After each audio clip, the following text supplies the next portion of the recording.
ചൊല്ലുവാൻ വീട്ടിലൊരാൾക്കും നേരമില്ല. കുഞ്ഞപ്പൻ ചേട്ടനും കുഞ്ഞമ്മ ചേച്ചിയും പിള്ളേരുമുള്ളൊരു വീടാണ്.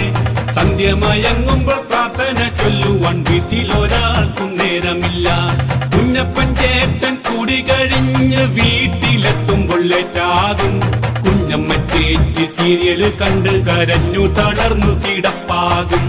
കുഞ്ഞപ്പൻ ചേട്ടൻ കുടി കഴിഞ്ഞ് വീട്ടിലെത്തുമ്പോൾ ലേറ്റാകും.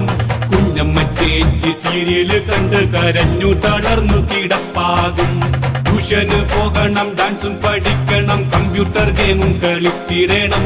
പിന്നെ പ്രാർത്ഥിക്കുവാൻ നേരമായി വീടെന്നു പിള്ളേര് രണ്ടും ചോദിക്കും. ട്യൂഷന് പോകണം, ഡാൻസും പഠിക്കണം, കമ്പ്യൂട്ടർ ഗെയിമും കളിച്ചിടണം. പിന്നെ പ്രാർത്ഥിക്കുവാൻ നേരമായി വീടെന്നു പിള്ളേര് രണ്ടും ചോദിക്കും.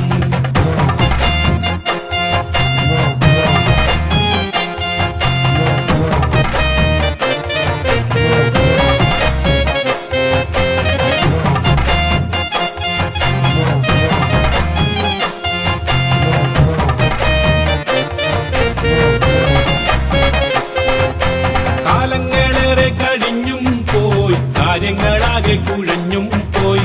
കുഞ്ഞപ്പൻ ചേട്ടൻ രോഗിയായി, കുഞ്ഞമ്മ ചേച്ചിക്കു ടെൻഷനായി. കാലങ്ങളേറെ കഴിഞ്ഞും പോയി, കാര്യങ്ങളാകെ കുഴഞ്ഞും പോയി. കുഞ്ഞപ്പൻ ചേട്ടൻ രോഗിയായി, കുഞ്ഞമ്മ ചേച്ചിക്കു ടെൻഷനായി. പിള്ളേരു രണ്ടും തല തിരിഞ്ഞു നാലു വഴിക്കു നടപ്പായി. കർത്താവേ കർത്താവേ എന്നു വിളിച്ചു കുഞ്ഞമ്മ ചേച്ചി കരച്ചിലായി. പിള്ളേരു രണ്ടും തല തിരിഞ്ഞു നാലു വഴിക്കു നടപ്പായി.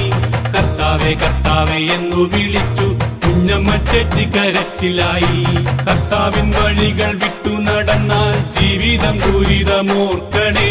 കർത്താവിനൊന്നാം സ്ഥാനം നൽകിയാൽ എല്ലാം ശുഭകരമാകുമേ.